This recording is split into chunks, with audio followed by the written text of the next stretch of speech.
রাসূল পাক ইসরাফিলকে সালাম দিলেন, আসসালামু আলাইকা ইয়া ইসরাফিল। জবাব দেন, তাকান না। নবীজি বলছেন, কি ইসরাফিল, তাকাও না, জবাবও দাও না, সালামের উত্তর দাও না, ব্যাপারটা কি? কথা বলেন। ইসরাফিল এবার বলতেছেন, ইয়া রাসূলুল্লাহ, আপনার সালামের জবাব আমি কেমনে দেব? আপনার সালামের জবাব যদি দিতে যাই আর এই সময় যদি আল্লাহ হুকুম করেন ইসরাফিল সিংহায় ফুঁক দাও, তাহলে 1 সেকেন্ড দেরি হয়ে যাবে, আল্লাহর হুকুম ঠিক মতো মানতে পারবো না। এই জন্য আমি সিংহায় মুখ লাগায় বসে আছি।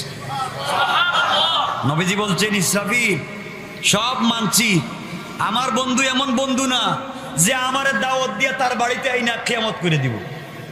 সুতরাং আমি তার বাড়িতে আসছি, আজকে কমপক্ষে কিয়ামত হবে না। আল্লাহু আকবার বলেন না, আর জোরে বলেন না আল্লাহু আকবার। আমি দেখা করতে আসছি, দেখা করার আগে কোনো কিয়ামত নাই, কথা বলো আমার সঙ্গে। ইসরাফিল বলছেন, তাইলে আপনি বিশ্ব নবী? বলে, আমি বিশ্ব নবী। ইসরাফিল সিংহা রাখা কথা, ঠিক আছে, কিয়ামত হবে না, অসুবিধা নেই। সুবহানাল্লাহ বললেন না? কথা বললেন, জিজ্ঞাসা করলেন, সব জানলেন। জিবরিল আমিন বলছেন, ইয়া রাসূলুল্লাহ, দেরি করে লাভ নাই, সামনে চলেন। রাসূল সিদরাতুল মুনতাহার থেকে বের হচ্ছেন, তাকায় দেখেন শুধু গেট আর গেট, এক গেটের ডিজাইন আরেক গেট থেকে সুন্দর। এবার জিবরাইল বলছেন, ইয়া রাসূলুল্লাহ, জান্নাতে যে গেলেন, আবু বকরের বাড়িটা কেমন দেখছেন, ওমরের বাড়িটা কেমন দেখছেন?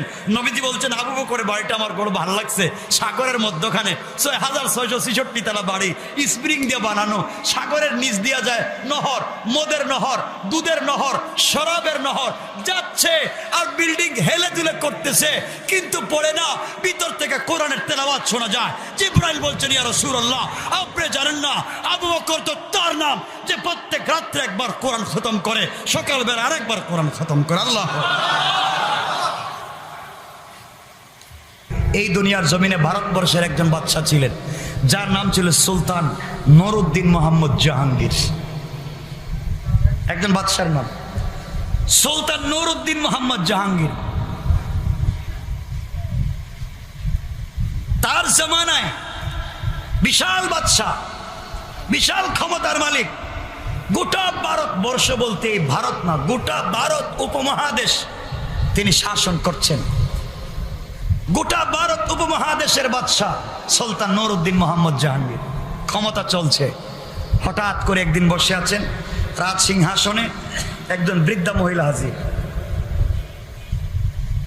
জিজ্ঞেস করলেন, মা আপনি কে? মহিলা বলছে, আমি একজন হিন্দু, আমি হিন্দু। সুলতান নুরউদ্দিন জাহাঙ্গীর, তুমি এই দেশের বাদশাহ, তুমি এই দেশের সংখ্যাগরিষ্ঠ, আমি সংখ্যালঘু। আমার একটা ছেলে তোমার সেনাবাহিনীতে চাকরি করে, তোমার বাড়ির পাশে আমার বাড়ি, আমি হিন্দু মানুষ। আমার পুত্র একটা বিয়ে করে গিয়েছে, নতুন পুত্রবধূ সুন্দরী আমার ঘরে থাকে। প্রত্যেকটা রাত্রে একটা ছেলে এসে আমার পুত্রবধূর চরিত্রের উপর আক্রমণ করতে চায়। সুলতান নুরউদ্দিন জাহাঙ্গীরের কাছে আমি জানতে চাই, আমি সংখ্যালঘু, তাই বলে যদি আমি তোমার দেশে বিচার না পাই, ইনসাফ না পাই, আমাকে বলে দাও, আমি কোথায় চলে যাব, দেশ ছেড়ে চলে যাই। আর যদি তোমার দেশে থাকতে হয় তাহলে আমাকে বলে দাও, আমি কেমনে আমার পুত্রবধূর চরিত্রের হিফাজত করব। আমার মুসলমান বন্ধুগণ, গভীর মনোযোগ। এক পর্যায়ে সুলতান নুরউদ্দিন মোহাম্মদ জাহাঙ্গীর তিনি বলে দিলেন, মারে আপনি হিন্দু ধর্মের মানুষ, আমি মুসলমান। এই রাজ্যের ভিতরে উপমহাদেশে মুসলমানদের ক্ষমতা চলে, আপনি সংখ্যালঘু, আমার কাছে বিচার চেয়েছেন। সন্তান সেনাবাহিনীতে চাকরি করে, ওইটা বড় কথা না। আমার দেশে একজন হিন্দু মহিলা সত্যিকার অর্থে যদি বিচার না পায়, ইসলামের সৌন্দর্য মানুষের কাছে পৌঁছে দিতে পারলাম না, আমি ব্যর্থ। এই কথা বলে বললেন, মা আপনি এই মুহূর্তে চলে যান, আগামী কালকে এই সমস্যার সমাধানের জন্য আমি চেষ্টা করব। কথাগুলা বলে মেয়েটাকে বের করে দিলেন, বিদায় করে দিলেন। সুলতান নুরউদ্দিন জাহাঙ্গীর পুরা ভারতবর্ষের সুলতান বাদশাহ, হিন্দু একজন মহিলা, সংখ্যালঘু মহিলা বিচারের জন্য তার কাছে এসেছে। আমার বন্ধুগণ, মহিলা চলে যাওয়ার পরে তিনি চিন্তা করলেন, রাজার বাড়ির পাশে, সুলতানের বাড়ির পাশে হিন্দু মহিলার বাড়িতে একটা যুবক ছেলে গিয়ে যদি প্রতিদিন জুলুম করে, যুবতী মেয়ের চরিত্র নষ্ট করতে চায়, নির্ঘাত হতে পারে, আমার কোনো সন্তান হতে পারে, আমার কোনো আত্মীয় হতে পারে, ক্ষমতার অপব্যবহার করে আমার ক্ষমতা কাটিয়ে, আমার প্রভাব কাটিয়ে হয়তো ওই জায়গার মধ্যে অন্যায় করতে চায়। ঘুরাইয়া দেন, বাতাসের দরকার নেই, বাতাস ওখানে লাগে। হ্যাঁ, ওটা ওই জায়গায় বাতাস, ঠিক আছে, লাগবে না। আমার বন্ধুগণ, তিনি বললেন, শোনো, ক্ষমতা কাটিয়ে, ক্ষমতার প্রভাব দেখায়া হয়তো কেউ অন্যায় করতে পারে। এই জন্যে তিনি বললেন, মা চলে যান, আমি দেখতেছি। রাত্র যখন গভীর হয়ে যায়, সুলতান নুরউদ্দিন জাহাঙ্গীর খোলা তরবারি হাতে নিলেন, অজু করলেন, তরবারি মুসল্লার সামনে রাখলেন, 2 রাকাত সালাত আদায় করলেন, আর আল্লাহকে ডেকে বললেন, আল্লাহ তাআলা, তুমি আমাকে ক্ষমতা দিয়েছ, আমাকে মুসলমান বানিয়েছ, আর আমার দেশে একজন সংখ্যালঘু হিন্দু মহিলা তার পুত্রবধূর চরিত্রের হেফাজতের জন্য আমি পর্যন্ত নালিশ নিয়ে এসেছি। আল্লাহ তাআলা, যতক্ষণ পর্যন্ত আমি ন্যায় ইনসাফ কায়েম করতে না পারবো, ততক্ষণ পর্যন্ত আমি সুলতান নুরউদ্দিন জাহাঙ্গীর 1 ফোঁটা পানিও পান করব না। কোন সুবহানাল্লাহ। গভীর রাত্রে তরবারি হাতে নিলেন, হিন্দু মহিলার বাড়ির দিকে ছুটলেন। বাড়ির ভিতরে ঢুকে গিয়ে দেখে ওই মহিলা ঘরের সামনে রশ্মি দিয়ে, দড়ি দিয়ে কে যেন বেঁধে রেখেছে, মিটমিট করে একটা আলো জ্বলতেছে। মহিলা চোখের পানি ছেড়ে কান্না করে বলতেছে, বাদশাহ, তুমি আসতে হয়তো দেরি করে ফেলেছ, প্রতিদিনের মতে আজকে রাত্রেও এই যুবক ছেলেটা আমার ঘরে ঢুকেছে, আমার হাত পা রশ্মি দিয়ে বেঁধে ফেলেছে, ঘরের বাহিরে আমাকে দিয়েছে, না জানি এর ভিতরে আবার পুত্রবধূর চরিত্র নষ্ট করে ফেলতে পারে। যদি তাই হয়ে যায়, তুমি বলো আমরা কোথায় যাব? তিনি বললেন, মা, কোন রুমে আপনার পুত্রবধূ থাকে আমাকে শুধু ইশারা করে দেখাইয়া দেন। মহিলা ইশারা করে দেখাইয়া দিল। তিনি লাইটটা নিভিয়ে দিলেন।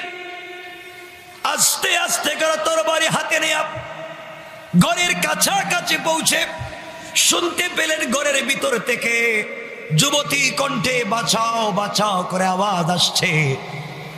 সুলতান নুরউদ্দিন জাহাঙ্গীর ঘরের ভিতরে ঢুকে পড়লেন। যেই দিক থেকে আওয়াজ আসছে লক্ষ্য করলেন, ওই দিক আওয়াজ আসছে, অন্ধকারে মানুষ চেনা যায় না। হাত লম্বা করলেন, টান দিয়ে চুলে ধরলেন, যুবককে টান দিয়ে বিছানার থেকে উঠায় নিলেন। উঠায় নিয়ে দাঁড় করাইয়া আল্লাহু আকবার বলে অপর হাতের তরবারি দিয়া এত জোরে আঘাত করলেন, শরীর থেকে মাথা আলাদা হয়ে গেল। দ্বিখণ্ডিত করবার পরে তিনি দৌড়াইয়া মহিলার কাছে আসলেন। আর বলেন আলহামদুলিল্লাহ। মহিলাকে বললেন, মা লাইট জ্বালাও। মহিলা লাইট জ্বালিয়ে দিল, আলো জ্বালিয়ে দিল। তিনি লাইট নিয়ে ঘরের ভিতরে প্রবেশ করে যাকে হত্যা করেছেন লাইটের সামনে তার মাথা ধরলেন, ধরে পড়লেন আলহামদুলিল্লাহ। এই কথা বলে মহিলাকে বলছেন, আম্মা জান, আগামীকালকে সকালবেলা আপনি সুলতান নুরউদ্দিন জাহাঙ্গীরের রাজদরবারে যাবেন, সোজাসুজি আমার রুমে যাবেন। আমার রুমে যাবেন, আপনার সঙ্গে আমি কিছু কথা বলতে চাই। পরের দিন মহিলা সুলতান নুরউদ্দিন জাহাঙ্গীরের বাসভবনে গেল, অফিসে গেল। মহিলাকে দেখবার পরে 1 একজন বাদশাহ, মুসলিম বাদশাহ, গোটা ভারত উপমহাদেশের বাদশাহ, একজন সংখ্যালঘু হিন্দু বৃদ্ধা মহিলাকে দেখবার পরে তিনি দাঁড়িয়ে গেলেন। মাথা থেকে রাত সিংহাসনে বসা ছিলেন, মাথার মধ্যে রাজ্যের সৌন্দর্য মণ্ডিত যেই পাগড়ি ছিল, টুপি ছিল, খুলে ফেললেন। খুলে ফেলে হিন্দু বৃদ্ধা মহিলার পায়ের সামনে রাখলেন, আর রেখে বলেন, আম্মা জান, আপনার পুত্রবধূর স্ত্রী, পুত্রবধূর চরিত্রের হেফাজত, পুত্রবধূর চরিত্রের সম্মান গোটা ভারতবর্ষের মুকুটের চাইতে আমার কাছে দামি। কোন সুবহানাল্লাহ। মহিলা ডাক দিয়ে বলছে, বাবা বলো, তোমার কাছে আমি দুটো প্রশ্ন করতে চাই। এক নাম্বার প্রশ্ন হলো, তুমি ঘরে ঢুকে আমাকে লাইট নিভাতে বলছিলে কেন? এর উত্তর তুমি দাও। মহিলাকে তিনি বললেন, শোনেন, এই জন্য নিভাতে বলেছি, আমার বাড়ির পাশে আপনার বাড়ি, বাদশার বাড়ির পাশে আপনার বাড়িতে অন্য বাড়ির কেউ এসে, অন্য গ্রামের কোন যুবক এসে আপনার পুত্রবধূর চরিত্র নষ্ট করতে পারে। এত ক্ষমতা, এত প্রভাব হয়তো কারো হবে না। আমি মনে করেছি হয়তো আমার ক্ষমতা কাটিয়ে আমার যুবক কয়েকটা ছেলে আছে, আমার যুবক কয়েকটা ছেলে আছে, হয়তো বাবার ক্ষমতার প্রভাব কাটিয়ে করতে পারে। এই জন্য লাইট নিভাতে বলেছি। আমার সন্তান যদি অন্যায় করে থাকে, আমি তরবারি দিয়ে আঘাত করতে গেলে আমার কলিজায় লাগবে, কলিজায় লেগে গেলে ন্যায় বিচার ইনসাফ কায়েম করতে পারবো না। এই জন্য বাতি নিভাতে বলছি। মহিলারে ঘরের ভিতরে ঢুকবার পরে হত্যা করে তোমাকে বাতি জ্বালাতে বলেছি। লাইট জ্বালাবার পরে আমি আলহামদুলিল্লাহ এই জন্যে পড়েছি, তাকাইয়া দেখলাম যে লোকটাকে হত্যা করেছি সে আমার কেউ না। আল্লাহু আকবার। তিনি বুঝাতে চাইলেন ক্ষমতার প্রভাব কাটিয়ে, বলয় কাটিয়ে আমার সন্তান এমন অন্যায় করে নাই। মহিলা বলছে, বাবা তাহলে বলো, তোমার কাছে আমি দ্বিতীয় প্রশ্ন করতে চাই। এরপরে তুমি আমার কাছে পানি চাইলে কেন? এক গ্লাস বলো। এবার মহিলা ডেকে ডেকে বলছেন, বলেন আপনি আমার কাছে পানি চেয়েছেন কেন? সুলতান নুরউদ্দিন জাহাঙ্গীর বলছেন, আম্মা জান, এই জন্য পানি চেয়েছি, যখন আপনি আমার কাছে বিচার দিয়েছেন ওই সময় আল্লাহর কাছে শপথ করে 2 রাকাত সালাতুল হাজত পড়ে বলেছে, আল্লাহ তাআলা, যতক্ষণ পর্যন্ত সংখ্যালঘু হিন্দু মহিলার ন্যায় ইনসাফ কায়েম করতে পারবো না, ততক্ষণ পর্যন্ত আমি পানি পান করব না। ইনসাফ কায়েম করতে পেরেছি, ন্যায় বিচার কায়েম করতে পেরেছি, এই জন্য পানি পান করলাম। আমি বুঝাতে চাই, কয়েকশো বছর আগেও ভারতবর্ষ মুসলমানরা শাসন করেছে, ক্ষমতার বলে নয়, একমাত্র ইসলামের আদর্শ দিয়ে দুনিয়ার জমিনে দিন জিন্দা করেছে। আজও যদি আমরা রসুলের সে আদর্শ নিয়ে মাঠে ময়দানে নেমে পড়ি, অস্ত্র লাগবে না, মারামারি কাটাকাটি লাগবে না, কোরআনের সৌন্দর্যের মাধ্যমে মানুষ কালিমা পড়ে মুসলমান হয়ে যাবে। কোন সুবহানাল্লাহ। কথা কি আমার বুঝতে পেরেছেন? বুঝাতে চাইলাম, কখনো মুসলমানরা ক্ষমতা দেখিয়ে, অস্ত্র শস্ত্র দেখিয়ে এই ধরনের অন্যায় কাজ করে নাই। কেন? আমরা যে রাসূলকে মানি, সেই রাসূলের আদর্শ কেমন ছিল? আজকে দুনিয়ার জমিনে রাসূল পাক সাল্লাল্লাহু আলাইহি সাল্লাম নাই, না আছেন? বলেন না কেন? আমরা আছি না? তো আমাদেরকে দেখলেই তো মনে হবে আমরা কেমন মুসলমান। আজকে অনেক যুবক আছে দাড়ি রাখে না, নামাজ পড়ে, মসজিদে গেলে অনেক মুরব্বী আছে, দেখছেন? ওই ছেলেকে চিনেন? নামাজ শুরু করছে, দাড়ি রাখে নাই। কেমন নামাজ? বলেন এই কথাগুলো। আরে ও তো নামাজে আসছে, আসতে দেন না, একদিন তো সে দাড়ি রাখবে, একদিন তো ঠিক হবে, ওকে আসতে দেন। আগেই যদি শক্ত করে ফেলেন, ও তো দিনের ধারে কাছেও আসবে না। কথা বলেন না? তাকে আসতে দিতে হবে, ইসলামের সৌন্দর্য তাকে বুঝাতে হবে।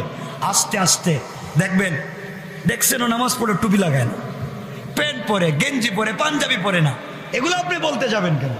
আপনি তাকে দিন বুঝান, সহজ করে ইসলামটা বুঝান, তার কাছে দিনের সৌন্দর্য তুলে ধরেন, আমার রসুলের চরিত্র তুলে ধরেন, রসুল কেমন ছিল তাকে বুঝান। আমরা তো আজকে সবাই দিন জানি, অ্যাকচুয়ালি আজও রসুলের চরিত্র সম্পর্কে আমাদের ধারণা নাই। কথা বলেন না কেন? আপনাদের কষ্ট হচ্ছে? কথাগুলো শুনেন, সামনে কি বলতে চাই, কিছু তো বলি নেই এখন। আমার বন্ধুগণ, আমি যে সূরা তিলাওয়াত করেছি, এই রসুল পাক সম্পর্কে আল্লাহ বলছেন আলাম নাশরাহ লাকা সাদরাক। আল্লাহ বলছেন, বন্ধু আমি কি তোমার সিনাকে উন্মুক্ত করে দেইনি? আমি কি তোমার সিনাকে বড় করে দেইনি? এর অর্থ কি? এর কয়েকটা ব্যাখ্যা এখানে। এই ব্যাখ্যা আপনারা শুনতে রাজি আছেন তো? কষ্ট হচ্ছে না তো আপনাদের? একটু হাত উঠে দেখেন কার কার কষ্ট হচ্ছে। কষ্ট হচ্ছে? কথা শুরু করার আগে এখন শোনেন, যা বলতে চাই মনোযোগ দিয়ে শোনেন। আল্লাহ রসুলকে প্রথমেই বলছেন আলাম নাশরাহ লাকা সাদরাক। বন্ধু আমি কি তোমার সিনাকে বড় করে দেইনি? তোমার সিনাকে প্রশস্ত করে দেইনি? তোমার মন ছোট হবে কেন? তুমি সংকীর্ণ মনের হবে কেন? তোমার মন হবে বিশাল। আমি আল্লাহই তো বড় করে দিয়েছি। কেন? এর ব্যাখ্যা কি? কেন আল্লাহ কথা বললেন? আমরা সামনের দিকে যাই। রাসূল পাক সাল্লাল্লাহু আলাইহি সাল্লাম জন্ম যেদিন নিয়েছেন, সকল ছেলেদের মতো জন্ম নেন নাই, সকল সন্তানের মতো জন্ম নেন নাই। এই ঘটনাগুলো আপনারা জানেন। আমি অল্প অল্প করে কয়েকটা কথা আপনাদেরকে বলতে চাই। সিদরাতুল মুনতাহা থেকে একটু সামনে গিয়া জিবরিল আমিন বলছেন, ইয়া রাসূলুল্লাহ বেয়াদবি মাফ করবেন। কেন? কি হয়েছে এখন? আমাকে মাফ করেন, আমি আর যাইতে পারবো না, এখন আপনি যাইবেন। আল্লাহ আপনাকে বলছিল ওরাফা'না লাকা যিকরাক, আমি কি সম্মান দেইনি? দেখেন আপনাকে কত সম্মান দিছে। এই জায়গায় কিন্তু কেউ আসে নাই, আপনি এখন একা একা যান। আমি কোথায় যাব জিবরাইল? আপনি আল্লাহর সঙ্গে দেখা করবেন না, অনেক একা একা যান। আমার এই কাজ শেষ, আমার পাসপোর্টে ভিসা আছে, ভিসার মেয়াদও আছে, কিন্তু যা রাস্তায় যাওয়ার ট্রানজেকশন নাই, আমি ট্রাভেলিং করতে পারবো না, আপনাকে রাস্তা দিয়ে নিয়ে যাইতে পারবো না, আমার কাজ শেষ। এখন যেই জায়গা থেকে আপনি দেখতেছেন ডিজাইন করা জান্নাতের হীরা জবরদস্ত ইয়াকুত মণিমুক্তা পাথর দিয়ে রাস্তা তৈরি করা, রাস্তার মধ্যখানে সিমেন্ট নাই, সিমেন্টের বদলা মেশকা আম্বর দিয়ে আল্লাহ জয়েন্ট করেছেন। এই রাস্তা দিয়ে আমি যেতে পারবো না, আল্লাহ নিজের কুদরতের হাত দিয়ে বানাইছেন একমাত্র আপনি যাওয়ার জন্য। কারণ আমার কাজ শেষ, আপনি যান। জিবরাইল চলে গেছেন, নবীজি একা একা দাঁড়ায় আছেন। কিরে আমি ওখানে একা একা কই যাব? হঠাৎ মানুষ একা হলে কি মনে পড়ে? মনে বলেন, দুঃখ মনে পড়ে না? একা হলে অনেক পিছনের কথা মনে পড়ে। হঠাৎ রাসূলের মনে পড়েছে, আরে কি সম্মান, কি ইজ্জত আমার, আজকে আমার খাদিজা নাই, আজকে আমার কেউ নাই। হঠাৎ করে চিন্তা করলেন আরশে আজিমে যাবো, এই রাস্তা দিয়া শরীর দিকে তাকায় দেখেন কাপড় ছেঁড়া। এই ছেঁড়া কাপড়, আল্লাহর বাড়ির ছেঁড়া কাপড় নিয়ে যাইতেছি, কষ্ট নবীজির শেষ নাই। হঠাৎ পায়ের দিকে তাকাইছেন, পায়ের দিকে তাকায় দেখেন জুতোটাও ছেঁড়া। চিন্তা করলেন আসমান পর্যন্ত আসছি, জান্নাত দেখছি, জাহান্নাম দেখছি, সিদরাতুল মুনতাহা দেখছি, জুতা পায়ে দিয়া। হঠাৎ মনে পড়েছে মুসা কালিমুল্লাহর কথা। মুসা কালিমুল্লাহ আল্লাহর সঙ্গে দেখা করতে চাইছিলেন তুর পাহাড়ে, তাও আসমানে না, জমিনে, তুর পাহাড়ে, তুরে সায়না। আল্লাহ বলছেন, ও মুসা আমার সঙ্গে দেখা করবা? কোথায়? আল্লাহ তুর পাহাড়ে গেছেন। আল্লাহ বলছেন, বলো তো আমি কোথায়, তুমি কোথায়? মুসা বলছেন, আল্লাহ আমি তো পাহাড়ের নিচে, তুমি তো পাহাড়ের উপরে। সুবহানাল্লাহ বললেন। আল্লাহ বলছেন, পাগল মুসা তুমি নিচে ঠিকই আছো, আমি পাহাড়ের উপরে নাই, বরং আমার নূরের তজল্লি পড়ছে, আমার একটু লাইট পড়ছে, আলো পড়ছে, তোমার আর আমার মধ্যখানে ৭০,০০০ নূরের পর্দা। মুসা বলছেন, আল্লাহ বেয়াদবি মাফ করবেন, একটা কথা জিজ্ঞাসা করি। জিগাও। কারলে এইভাবে কি সবার সঙ্গে কথা বলেন? ৭০,০০০ নূরের পর্দার বাহির থেকে সরাসরি কথা বলবেন না? আল্লাহ বলছেন, বলবো তো। কার সাথে বলবেন? এমন বন্ধুকে আমার চাইতে বড়, যার সাথে আপনি সরাসরি কথা বলবেন। আল্লাহ বলছেন, মুসা তুমি তো পয়গম্বর, আমার আখেরি জামানার নবী যিনি আসবেন, যার নাম মুহাম্মদ, যার নাম আহমদ, মুহাম্মদ রাসূলুল্লাহ ওয়াল্লাযীনা মাহু, যিনি আসবেন তার সাথে না, তার উম্মত যারা হবে, উম্মত আমার এই নবীর উম্মত যারা হবে, তারা যখন সেজদায় যাবে আমি আরশে আজিমে থাকবো না, তাদেরকে আনবো না, বরং আরশে আজিম থেকে তাদের সেজদার জায়গায় আমি নিজে হাজির হয়ে যাই। আল্লাহ এত ভালোবাসা তাদের প্রতি, বলে অবশ্যই খুব ভালোবাসি। তোমারে তো তুরে সায়নায় আনছি, আর তাদের সঙ্গে দেখা করতে জমিনে যাই, এবং দেখা করেন কেমনে? আমার বন্ধুগণ, আমার ভাইরা, আমরা যখন নামাজে পড়ি সুবহান, এই দুনিয়ার জমিনকে আল্লাহ ধ্বংস করে দিতে চায়, ভেঙ্গে দিতে চায়। জমিন বলছে আল্লাহ যাদেরকে তুমি সৃষ্টি করেছো নাফরমানি করে, বেঈমানি করে, ওজনে কম দে, মিথ্যা বলে মাল বিক্রি করে, আল্লাহ দুনিয়াটাকে ভেঙ্গে দেই। ইদা জুলজিলাতিল আরদু জিলজালাহা, জমিনটাকে ভেঙ্গে দেই। আল্লাহ কয় ভাঙ্গিস না। আসমান বলে আল্লাহ এই নাফরমান বান্দাদেরকে জমিনে রাইকা লাভ নাই, বলো ইদা সামাউন শাক্কাত, আসমানটা ভেঙ্গে দেই। আল্লাহ কয় ভাঙ্গিস না। আমার বন্ধুগণ, এইভাবে ফেরেশতারা আল্লাহকে বলে আল্লাহ সবকিছুকে ভেঙ্গে চুরে চুরমার করে দেব। আল্লাহ কয় দিস না। আল্লাহ বলেন কেন ভাঙতে বলি না? শুন, আমি আল্লাহ জানি এই দুনিয়ার সব নাফরমান, কিন্তু ভাঙ্গি না, ভাঙতে দেই না, এখনো সব ঠিকায় রাখছি। শ্যামবাজারের, কাঁচা বাজারের, সবজি বাজারের, এই ঢাকা শহরের কিছু যুবক আর যুবতী আছে যাদের গভীর রাত্রের তাহাজ্জুদের সেজদার কারণে আমি আল্লাহ আজ জমিন ভাঙ্গি না। আল্লাহ কেমনে কোন? আল্লাহ বলেন জমিন যখন আমাকে বলে ভেঙ্গে দেই, আসমান যখন বলে ভেঙ্গে দেই, তখন গভীর রাত্রে আমি কিছু যুবক আর যুবতী দিকে দেখি, যুবক আর যুবতী যারা কলেজ ইউনিভার্সিটিতে পড়ে, স্কুলে পড়ে, মাদ্রাসায় পড়ে, ব্যবসা বাণিজ্য করে, সারাদিন কষ্ট করে বাড়িতে যায়, যাওয়ার পরে বিছানায় পিঠটা লাগাতে পারে না। গভীর রাত্র হয়ে গেলে ও যুবক তোমাকে বলছে শোনো, তোমাকে বলছে শোনো, তুমিও প্রেম করো, তোমার প্রেমিকা আছে, তোমার গার্লফ্রেন্ড বয়ফ্রেন্ড আছে, যার সঙ্গে কথা বলতে তুমি পাগল থাকো। আল্লাহ বলছে ও যুবক, তুই যার সঙ্গে প্রেম করলে, তুই তার সঙ্গে কথা বলার জন্য পাগল থাকোস, আমিও প্রেম করেছি তোর সঙ্গে, রাত্রবেলা পাগল হয়ে যায় কথা বলতে। কিন্তু কই, আমরা তো ঘুমাই, আমরা তখন ঘুমাই। যুবক তোমাদেরকে বলছি প্রেম করো, করো না? কিচ্ছু কয় না এরা, ঠিক কি? বুঝি তো, এগুলো হালাল না। শোনো, এখানে 2 মিনিট কথা বলে সামনে যাই, সংক্ষেপ করব। প্রেম করেছো, তোমরা গার্লফ্রেন্ড, তার চামড়া নাকি অনেক ডিজাইন করা, স্টাবলিশড, খুব স্পেশাল, খুব সুন্দর লাগে, খুব সুন্দর তোমার কাছে তার চামড়া, তার হাসি, তার চাহনি তোমার কাছে খুব ভালো লাগে। আরে বোকা, তুমি যেই মেয়ের প্রেমে পড়েছো, আগামী কালকে তোমার চাইতে টাকাওয়ালা, তোমার চাইতে সুন্দর যদি একটা যুবককে পায়, তাহলে তোমাকে বাদ। কথা বলেন না কেন? যুবক তোমাকে বলছি, তুমি যার সঙ্গে প্রেম করেছো, আজ যদি ওই মেয়েটা মইরা যায়, 32 ঘন্টার ভিতরে তার সুন্দর চামড়ার থেকে বের হবে পোকা, তার শরীর থেকে বের হবে দুর্গন্ধ। আমার বোনদেরকে বলছি, বোন তুমি যে যুবকের সঙ্গে প্রেম করেছো, তার নাকি টাকা আছে, তার না, সে নাকি শিক্ষিত, অনেক কিছু আছে, বোন তুমি জানো না, আজ যদি ওই যুবকটা মইরা যায় 72 ঘন্টার ভিতরে কবরের ভিতর থেকে বের হবে দুর্গন্ধ, পেট থেকে বের হবে দুর্গন্ধ, মুখ থেকে বের হবে পোকা, হাত থেকে বের হবে পোকা, দুনিয়াটা নষ্ট হয়ে যাবে। আর শোনো যুবক, তোমাকে বলছি, তোমাদের এই প্রেম কিছুদিন পরে থাকে না, সব শেষ হয়ে যায়, সব শেষ হয়ে যায়। আর আল্লাহ বলছেন ও যুবক, তুই তোর প্রেমিকের সঙ্গে কথা বলার জন্য রাত্রেবেলা ঘুমাস না, সারা রাত্র জাগ্রত থাকিস, সারা রাত্র জাগ্রত থাকিস, নাফরমানি করস, অন্যায় করস। আমি যুবক, ও যুবক, আল্লাহ বলছেন আমিও প্রেম করি, আমিও তোর সঙ্গে প্রেম করি। লা তাখুযহু সিনাতুন ওয়ালা নাওম, আমি রাত্রেবেলা ঘুমাই না, আমি জানি আমার নাফরমান গোলাম গুনাহ করে রাত্রেবেলা কখন দাঁড়াইয়া বলবে আল্লাহ গুনাহ করেছি, তওবা করতে চাই। আমি যদি ঘুমাইয়া যাই, আমার গোলাম কার কাছে বলবে ও বান্দা, এজন্য আমি রাত্রেবেলা ঘুমাই না, একটাবার সিজদায় গিয়া যখন পড়ে সুবহান আরশে আজিমে থাকি না, তোর ঘরের দরজায় হাজির হয়ে যায়। সে রবকে চিনি না, সেই রবকে চিনি না।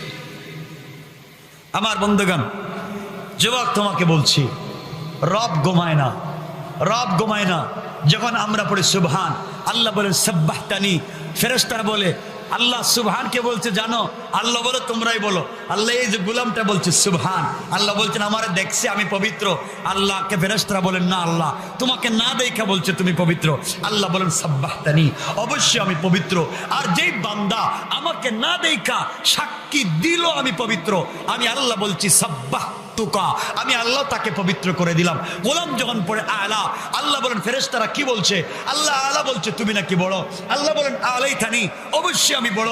আর আমার গোলাম আমাকে বড় বলার কারণে আলাইতুকা, আমি আল্লাহ তাকে দুনিয়ায় বড় করলাম, আখিরাতে বিনা হিসাবে জান্নাত দিলাম। জান্নাত। আমার বন্ধুগণ, এক পর্যায়ে বিশ্বনবী সাল্লাল্লাহু আলাইহি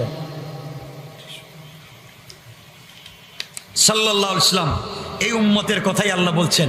মুসাকে, মুসা জানো এই উম্মত যত নাফরমানি করুক, সারাদিন গুনাহ করছে। সারাদিন কি করছে? আপনারা করেননি? আওয়াজে মনে হয় না। আরে গুনাহ বুঝেন না, না লাগবে না। আপনাদের গুনাহ হয় না? গুনাহ করি, অনেক গুনাহ করি, গীবত করি, শিকায়ত করি, মিথ্যা কথা বলি, নাফরমানি করি, আমরা প্রতারণা করি, করি না? এই এলাকায় সব ব্যবসায়ী, মোটামুটি ব্যবসায়ী ভাই শোনেন, অনেক শহীদের আগে, অনেক ওলিদের আগে, পীর বুজুর্গদের আগে ব্যবসায়ীরা জান্নাতে যাবেন। কোরআনের আয়াত আমার না, রিজালুল্লাহ তুলহিহিম তিজারাতুন ওয়ালা বাইউন আন যিকরিল্লাহ। আল্লাহ বলছেন যে ব্যবসায়ী ব্যবসা করে আমাকে ভুলে যায় না, আজানের সাথে নামাজে যায়, ব্যবসার সময় মনে রাখে আমি আল্লাহ গৌস কুতুব পীর এদের আগে এই দলকে জান্নাত পর্যন্ত বিনা হিসাবে দিয়ে দেব। দেখছেন, এজন্য আল্লাহকে চিনবেন আমার বন্ধুগণ, আল্লাহকে বুঝবেন। আমি একদিন থাকবো না, এই কথাগুলো থাকবে। যুবক শোনো, তোমাদেরকে কি মেসেজ দিতে চাই, কি ইনফরমেশন দিয়ে চলে যায় আমার বন্ধুগণ। নবীজি সাল্লাল্লাহু আলাইহি ওয়াসাল্লাম আমাদেরকে নিয়ে গর্ব করবেন, আমাদেরকে নিয়ে আনন্দ করবেন। যুবক তোমাকে বলছি, আজকে রাত্রে ঘুমায় গেলে হয়তো না উঠতে পারো। কত মানুষ ঘুমায় তুমি জানো না? ও যুবক তোমাদেরকে বলছি, ভাই তোমাদেরকে বলছি, এই দুনিয়ার অনেক বড় বড় ব্যক্তিরা আজকে নাই। দেখেন তুকাইয়া, এই দুনিয়ার জমিনে চৌধুরী বাড়ির চৌধুরী বাড়ি আছে, চৌধুরী সাহেব নাই। খান বাড়ির খান বাড়ি আছে, খান সাহেব নাই। মন্ত্রীর বাড়ির মন্ত্রীর বাড়ি আছে, মন্ত্রী সাহেব নাই। আপনার বাড়ি থাকবে, থাকবেন না আপনি? কথা বলেন। এই শ্যামবাজার থাকবে, এই বাজারে আপনার আগে আরো অনেকে ব্যবসা করছে, আজকে নাই। আপনি আসছেন, আপনি চলে যাবেন, অন্য কেউ ব্যবসা করবে, আপনাকে কেউ মনে রাখবে না। আজকে আমি এখানে ওয়াজ করতেছি, 48 বছর থেকে অনেকে ওয়াজ করছেন, তাফসীর করছেন, অনেককে আমিও চিনি না, আপনারাও চিনি না, কেউ কাউকে মনে রাখবো না। কিন্তু মনে রাখবেন, দুনিয়ায় যদি আল্লাহকে চিনে যাইতে পারি, আল্লাহ বলছেন গোলাম মরবে আর আমার জিম্মাদারিতে চলে আসবে। কথা তো অনেক, সময় তো 12টা, আমি 12টা, কারণ 12টার পরে কথা বলবো না। শুনেন না, বাসে যাইবেন না আজকে? আমি অনেক দূর থেকে আসছি, সোজা সিলেট থেকে ডাইরেক্ট চলে আসছি। আর আপনারা তো আমার কথা শুনেই থাকেন। নারিন্দা যান না আপনারা? অনেকেই যায়। আর আমার জন্য দোয়া, কতদিন আছি জানি না, কারণ কখন কোথায় চলে যাই তা তো আল্লাহই জানেন। দোয়া করবেন যতক্ষণ তাফসীর করতেছি। আলহামদুলিল্লাহ 7-8 বছরে, 8 বছর থেকে তাফসীর করতেছি। সূরা শেষ হয়েছে মাত্র একটা, সূরা বাকারা। কত বছর যে শেষ হবে, বাঁচবো না মরবো তাও জানি না। দোয়া করবেন আল্লাহর কাছে পুরা কোরআন আমরা যেন তাফসীর মানুষকে শোনাতে পারি, মানুষ যেন শুনতে পারে না। আমিন বলেন। চাই পুরা ঢাকা শহরের মানুষ, পুরো বাংলাদেশের মানুষ তাফসীর যেন শুনতে পারে। কারণ যারা যান তারা জানেন তাফসীর আমাদের জায়গা হয় না। আমরা চেষ্টা করি জুমা 8টা-9টার পরে, জুমা পড়ি 12টায়, 12টা বা 12টা 10-এ বয়ান শুরু করি। 10টা-11টার পরে গেলে নিচতলা জায়গা মিলে না, 12টার সময় গেলে 6তলায় জায়গা মিলে না। তো এটা হচ্ছে কি ভালোবাসা আমার জন্য না, 7তলায় জায়গা হয় না আমার জন্য না, এটা হচ্ছে কোরআন। ওই যে বলছিলাম শুরুতে আয়াত, কোরআন হচ্ছে ম্যাগনেট, কোরআন হচ্ছে চুম্বক। ভুলে গেছেন আপনারা? এই কোরআন আমাদেরকে টানে, এজন্য আমরা কোরআনের কাছে থাকবো ইনশাআল্লাহ। বলেন। এই এলাকায় আমার ভাই মোহতারাম সবাই সহ অনেক আলোচনা হয়, জুমা হয়, তাফসীর হয়। থাকবেন, কোরআনটাকে বুঝবেন, কোরআন থেকে কোরআন, তাফসীরুল কোরআন বিল কোরআন। এত মজা, এত স্বাদ বুঝবেন না। এই যে আমরা আজকে শুনতেছি, সূরার নাম কি? ইনশিরাহ। সূরার নাম কি? আয়াত পড়ছি ওয়ারাফা'না লাকা যিকরাক। এখনো এখানে আছি, ঘন্টা হয়েছে 2টা, এখনো এই জায়গায় আছি। তাইলে সূরা কোন দিন শেষ হইব? আমার বন্ধুগণ আসুন আমরা সংক্ষেপ করি। হযরত মূসা আলাইহিস সালাম আল্লাহকে বলছেন, আল্লাহ কথা বলবেন কার সাথে? বিশ্বনবীর উম্মতের সাথে। কখন? যখন তারা সেজদায় যাবে। জোরে বলেন। আমার নবীজি মনে পড়েছে, মুসা গেছিলেন তুর পাহাড়ে। আল্লাহ বললেন, মুসা রে, তুর পাহাড়ে আমার সঙ্গে কথা বলতে এসেছো, জুতা নিয়ে আসতে পারবা না। ফাখলানা আলাইকা ইন্নাকা বিল ওয়াদিল মুকদ্দাস তুওয়া। আল্লাহ রাব্বুল ইজ্জত ওয়াল জালাল বলছেন, আ মুসা, জুতা নিয়ে এসেছো তুর পাহাড়ে আমার সঙ্গে কথা বলার জন্য। তুর পাহাড় এটা পবিত্র জায়গা, জুতা নিয়ে আসা যাবে না, আপনি জুতা খুলে আসেন। মুসা পয়গম্বর জুতা খুলে তুর পাহাড়ে উঠলেন। আমার নবী চিন্তায় পড়ে গেলেন, একটা পাহাড়ে, মাটির পাহাড়ে মুসাকে জুতা নিয়ে যেতে আল্লাহ পাক দিলেন না, আমি কেমনে ছেঁড়া জুতা পরে আর সে আজিমে আল্লাহর সঙ্গে সরাসরি দেখা করতে যাই? এই জুতা নিয়ে তো যাওয়া যাবে না। আমার নবী জুতা মুবারক খুলে ফেললেন, খালি পায়ে দাঁড়িয়ে আছেন। গায়েব থেকে আওয়াজ আসছে, অদৃশ্য থেকে আওয়াজ আসছে, কুদরত থেকে আওয়াজ আসছে, বন্ধু আমার, আপনি জুতা মুবারক খুলবেন না, আপনি আপনার পায়ে জুতা পরেন, এই জুতা নিয়ে আপনি আরশে আজিম পর্যন্ত আসবেন। আপনার জুতা মুবারকের নিচে যেই ধূলিকণা গুলা রয়েছে, আমি আল্লাহ এই ধূলিকণার দ্বারা আরশে আজিমকে সম্মানিত করতে চাই।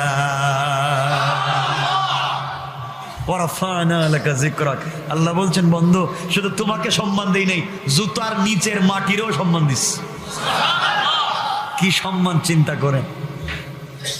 আমার নবী চলতে লাগলেন, যাইতে যাইতে চলে গেলেন একবারে আরশে আজিমে। অনেক ব্যাখ্যা মুফাসসিরিনে কেরাম দিয়েছেন, আমি শুধু হানাফি মাযহাবের ব্যাখ্যাটা দিচ্ছি, অনেক ব্যাখ্যা আছে, সব ব্যাখ্যা দিতে পারবো না।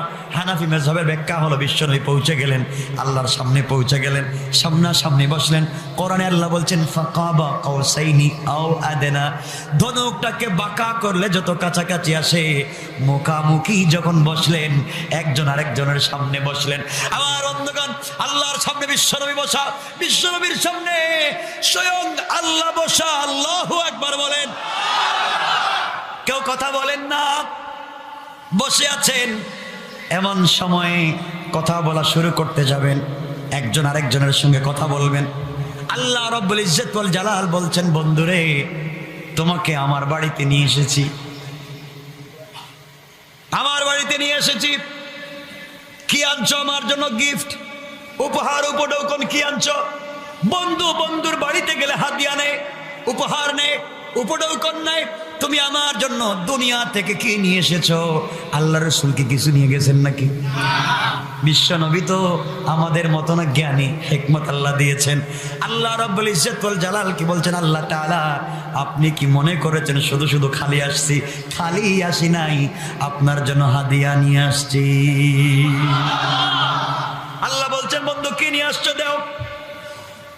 বিশ্বনবী বলছেন, আল্লাহ, আত্তাহিয়াতু লিল্লাহি ওয়াসসালাওয়াতু ওয়াত-তাইয়্যিবাত। আয় আল্লাহ তাআলা, যত পবিত্রতা, যত সালাত, যত বারাকাত, সব কিছু আপনার জন্য হাদিয়া। আল্লাহু আকবার। আল্লাহ রাব্বুল ইজ্জত ওয়াল জালাল খুশি হয়ে গেলেন। খুশি হয়ে আমার নবীকে বলছেন, আসসালামু আলাইকা আইয়ুহান নবী। ও পয়গম্বর, আমি আল্লাহ এই মুহূর্তে খুশি হয়ে তোমাকে সালাম দিলাম। কে সালাম দিচ্ছেন? সবাই বলেন না। আল্লাহ নিজে আমার নবীকে সালাম দিচ্ছেন। সুবহানাল্লাহ বাদ দেন। নবী যখন কি দিবেন? সালামের বলেন না, সালামের। নবীজি সালামের জবাব না দিয়ে বসে আছেন এভাবে, কথা বলেন। আল্লাহ বলছেন, বন্ধু রাগ করছো? কেউ নাই, খাদিজা নাই, মা নাই, বাপ নাই, চাচা নাই, ভাই নাই, বোন নাই, তোমাকে আমার কাছে আনছি, বন্ধুর কাছে আনছি সুখ দুঃখ শেয়ার করার জন্য। তুমি মুখ কালো করে বসে আছো কেন? কি হলো? সালাম দিয়েছি, কথা বলো। নবীজি বলছেন, আল্লাহ, আপনি আমাকে সালাম দিয়েছেন, আপনার সালামের জবাব আমি দিতে চাই, কিন্তু আমি কেমনে আপনার সালামের জবাব দিব? আপনি এতক্ষণ পর্যন্ত আমাকে যত কথা বলছেন শুধু আমাকে বলছেন, সালাম আমাকে দিয়েছেন, একটা বার আপনি আমার গুনাহগার উম্মতের কথা জিজ্ঞাসা করলেন না। আমি আপনার সালামের জবাব দিব না। তাহলে আমি কি করতে পারি? যতক্ষণ পর্যন্ত আপনি আমার উম্মতকে সালাম না দিবেন ততক্ষণ আপনার সালামের জবাব দিব না। চিন্তা করেন তোমার নবীকে, যেই নবী আরশে আজিমে গিয়েও তোমার আমার কথা ভুলে যায় না, আর আজকে আমরা রসুলকে ভুলে ঘুমিয়ে যাই, রসুলকে ভুলে ঘুমিয়ে যায়। আল্লাহ বলছেন তাইলে আমি সালাম দিলাম। দিলাম তো সালাম। আল্লাহ এটা কেমন সালাম দিছেন? আমি আপনার সামনে, আপনাকে আমার সালাম দিলেন, আমার উম্মত তোমার শ্যামবাজারে বসে ওয়াজ শুনতেছে, এদেরকে আপনি সালাম দেন। আল্লাহ বলছেন আমি কি বাড়ি বাড়ি গিয়ে সালাম দিব, দেশে দেশে গিয়ে সালাম দিব? কেমনে সালাম দিব? আল্লাহ আপনি জানেন। আমারে যেমন দুনিয়ার থেকে আনতে পারছেন, আপনি সালামটাও আমার উম্মতের কাছে পৌঁছাইতে পারবেন। আর আপনি আমার উম্মতকে সালাম না দিলে আমি কিছু মানি না। আল্লাহ বলছেন ফাতেমার জন্য কিছু নিবা, হাসান হুসাইনের জন্য কিচ্ছু লাগবে না, আমার পরিবারের জন্য, আমার উম্মতের জন্য আপনাকে সালামের ব্যবস্থা করে। সুবহানাল্লাহটা বললেন না? কেমন ভালোবাসার নবী।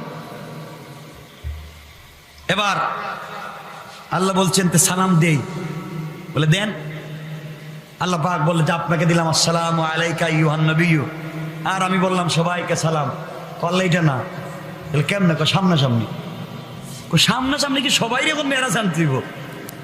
সামনে আনতে হলে তো আমার কাছে আনতে নিলে আমি যাওয়া লাগবো। আপনি ব্যবস্থা করেন।